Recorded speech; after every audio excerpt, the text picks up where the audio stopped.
Salut tout le monde, c'est Antoine. Aujourd'hui on se retrouve pour une nouvelle vidéo dans laquelle on va parler de la semaine qui vient de s'écouler à l'Assemblée nationale. Allez, c'est parti.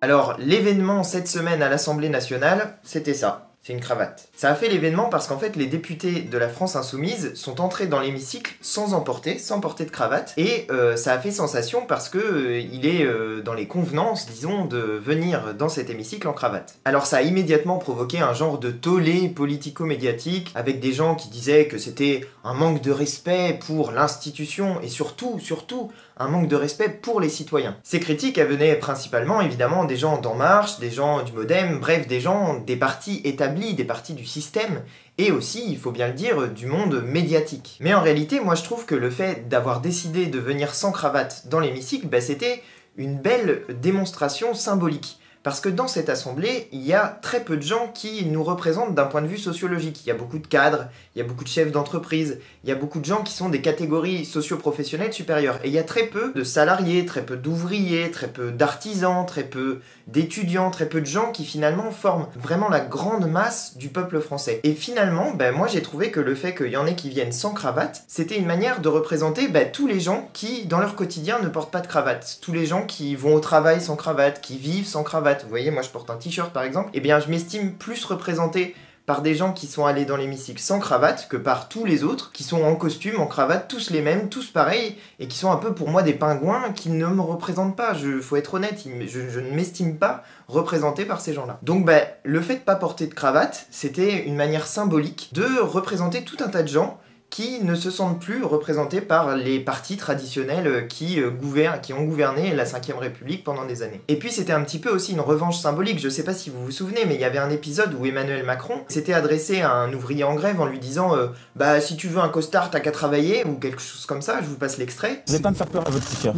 La meilleure façon de se payer un costard, c'est de travailler. Et ça, ça m'était resté un petit peu en travers de la gorge, et pour moi le fait qu'il y ait des députés, et en particulier ceux pour lesquels j'ai voté, qui sont allés dans l'hémicycle sans cravate, pour moi c'était une forme de revanche sur cette fois où Macron avait manqué de respect à tout un tas de personnes. Alors il y a eu d'autres critiques du genre il y a des sujets plus importants que de parler des cravates ou de la tenue vestimentaire des gens, et on est d'accord avec les gens qui disent ça. Enfin moi je suis entièrement d'accord, il y a des sujets plus importants, et justement je vais en parler juste après, et on va continuer à en parler tout au long des mois et des années à venir, mais c'est un peu idiot en fait comme critique parce que c'était juste un acte symbolique important, j'ai dit pourquoi, et c'était le premier jour à l'Assemblée, il n'y avait pas de thème en réalité qui allait être abordé ce jour-là dans l'Assemblée, donc c'est une démonstration symbolique qui, moi, me semblait importante, et je suis content que les députés de la France Insoumise soient entrés dans l'hémicycle sans cravate. Il y a eu des sans-culottes, maintenant il y aura des sans-cravates. Alors le deuxième élément qui a fait un petit peu polémique cette semaine, c'est encore une fois à cause des députés France Insoumise. Pourquoi ? Parce que au moment où François de Rugy a été élu président de l'Assemblée nationale,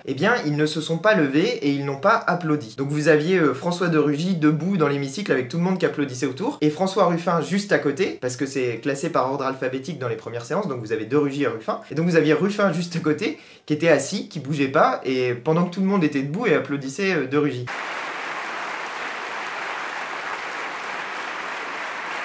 Et pareil, vous aviez des images de Jean-Luc Mélenchon, qui n'applaudissait pas non plus, qui ne se levait pas non plus, et dont on voyait que c'était pas pour lui et pour eux, pour nos députés de la France Insoumise, un événement que cette élection de François de Rugy. Alors vous avez encore eu un tollé médiatique généralisé sur c'est un scandale de ne pas respecter les institutions de la République, regardez comme ces gens sont dangereux, ils ne se lèvent pas pour applaudir François de Rugy, enfin, la totale quoi. Et vraiment, moi je me demande, qu'est-ce qu'ils pensent tous ces gens, que les gens normaux qui sont chez eux, qui sont devant la télé et qui apprennent l'élection de François de Rugy font chez eux. Est-ce qu'ils pensent qu'ils font ça ? Nous annonçons officiellement que le nouveau président de l'Assemblée nationale est François de Rugy.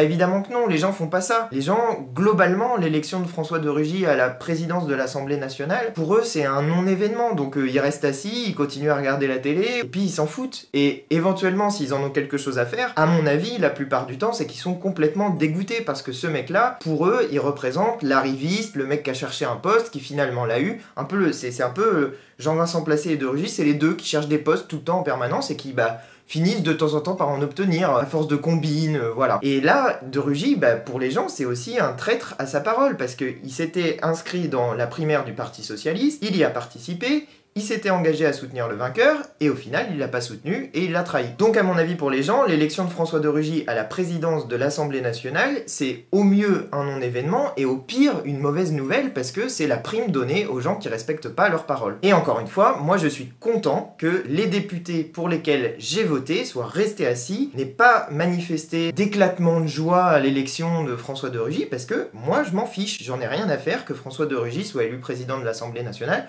et en plus je trouve que c'est plutôt une mauvaise nouvelle parce que c'est un type dans lequel on ne peut pas avoir confiance, il l'a déjà prouvé, il ne respecte pas sa parole, donc je n'ai pas confiance dans François de Rugy et je suis pas content qu'il soit élu président de l'Assemblée nationale. Donc on a le droit de rester assis, d'en avoir rien à faire. Et finalement, les députés en faisant ça, ils jouent leur rôle de représentation nationale. Ils donnent à voir ce que tout un tas de gens ont fait, ont pensé au moment de l'élection de François de Rugy, donc je suis content et je suis fier qu'ils aient fait ça. Le troisième élément qui a fait un petit peu polémique, un petit peu de bruit à l'Assemblée nationale, c'est cette longue journée de séance publique. Alors là, c'est un petit peu compliqué, il faut rentrer dans les détails du fonctionnement traditionnel de l'Assemblée. En fait, le jour de cette séance publique, c'était le jour où on devait choisir les membres du bureau de l'Assemblée nationale. Il y en a plusieurs, il y a le président, donc François de Rugy, il y a 3 questeurs qui sont chargés un peu du budget et de l'administration de l'Assemblée, il y a 6 vice-présidents, et il y a 12 secrétaires à l'Assemblée. Et donc, il faut choisir un ou une députée pour chacun de ces postes. Jusqu'à présent, ces postes étaient répartis au consensus lors de réunions des présidents de groupe où on décide qui va où de manière coordonnée entre les différents groupes politiques en fonction de leur taille, de leur nombre de députés et de leur importance qui leur donne droit à un nombre de points. C'est un système un petit peu complexe mais qui jusqu'ici a fonctionné sur la base du consensus. Comment ça se passe?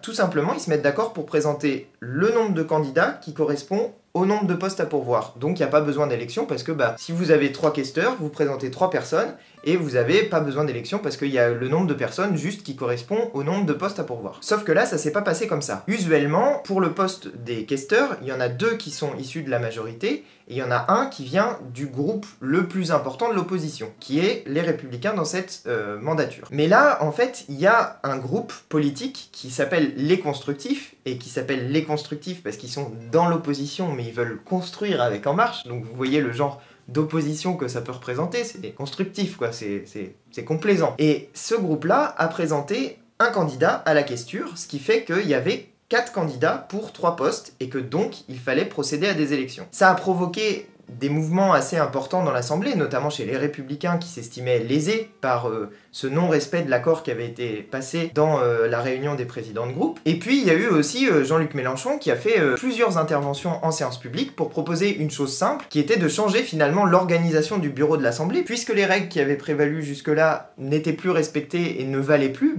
autant réorganiser complètement l'Assemblée. Et ce que proposait Jean-Luc Mélenchon, c'était que au lieu de 6 vice-présidents, il y en ait 7, de manière à ce que chaque groupe politique de l'Assemblée nationale puisse être représenté. Et ça aurait assuré une forme de pluralisme dans le bureau de l'Assemblée nationale, et en échange, il proposait de réduire le nombre de secrétaires, puisqu'ils ont un rôle qui est, disons, mineur par rapport aux vice-présidents. J'ai proposé que, puisque nous sommes 7 groupes et qu'il y a 6 vice-présidents, que l'on étende à 7 le nombre des vice-présidents, en sorte que chaque groupe en ait un, sans qu'un en monopolise l'essentiel, quitte à ajuster, pour la dépense, le nombre total des membres du bureau de l'Assemblée, donc 7 vice-présidents, 1 par groupe, quelques secrétaires de moins, et ainsi nous aurions ce symbole magnifique à l'Assemblée qu'à tour de rôle, chaque groupe la présiderait, comme c'est l'image d'une grande démocratie. Je propose un peu de renouveau, et à cet égard, le pluralisme nous ferait le plus grand bien. Donc là, voilà, c'était une proposition rationnelle, raisonnable, qui permettait justement d'assurer une forme de pluralisme, et qui n'a pas été retenue. Au lieu de ça, le type des Constructifs qui a proposé sa candidature a été élu,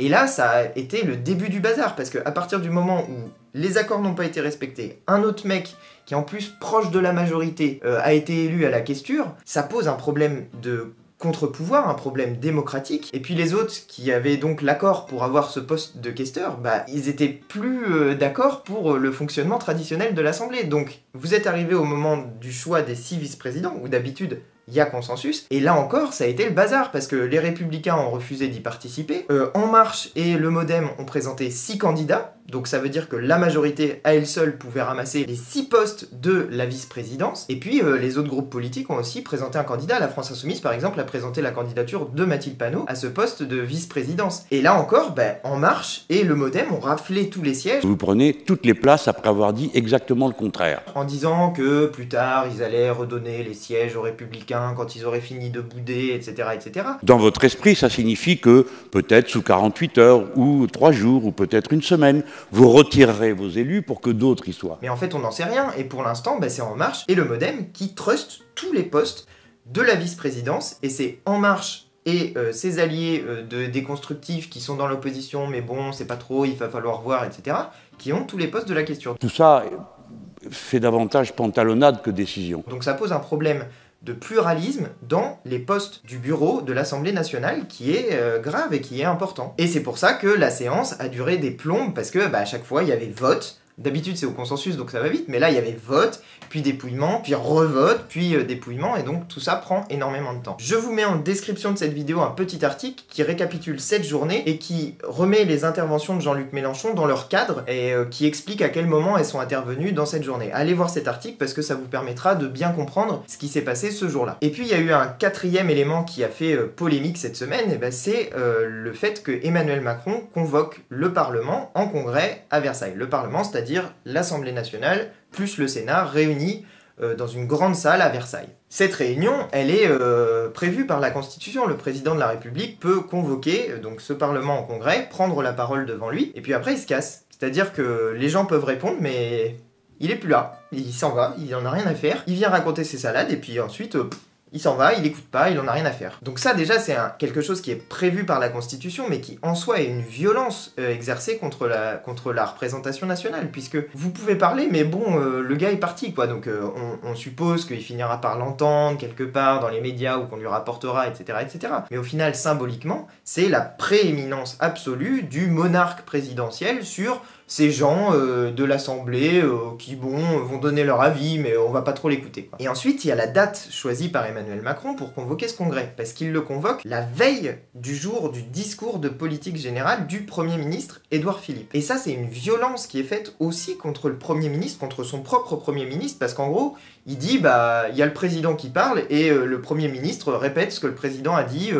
il fait exactement pareil, on s'est mis d'accord, etc. Mais c'est une façon pour Emmanuel Macron de montrer une prééminence, une domination du président de la République sur l'ensemble des autres institutions de la République. Donc finalement, si on veut savoir qui menace les institutions de la République et qui fait des coups de force et blablabla, c'est ni ceux qui mettent des cravates, ni ceux qui ne se lèvent pas quand François de Rugy est élu président de l'Assemblée nationale, c'est plutôt le type qui utilise tous les mécanismes très présidentiels de la Ve République pour renforcer cette position du président de la République vis-à-vis de toutes les autres institutions. Donc là encore, les députés de la France Insoumise ont un petit peu fait sensation en disant qu'ils boycotteraient ce congrès. Eh bien, nous nous rebellons et nous ne nous soumettons pas. Nous n'irons pas à Versailles. Qu'ils n'étaient pas là pour faire beau dans l'hémicycle convoqué par Emmanuel Macron, et qu'au contraire, ils appelaient un rassemblement le lundi 3 juillet, donc le jour de la convocation du congrès, à 18h, place de la République. Donc si vous voyez cette vidéo avant la date convoquée pour ce rassemblement, n'hésitez pas à venir, donc lundi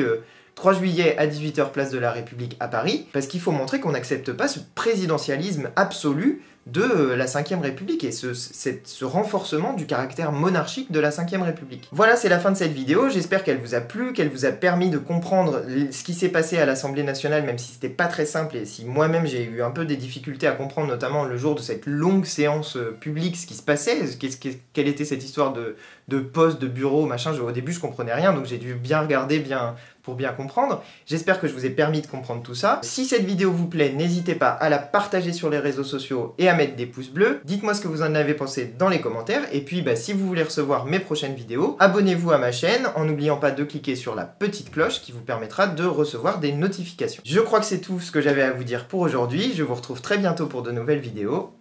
Allez, salut!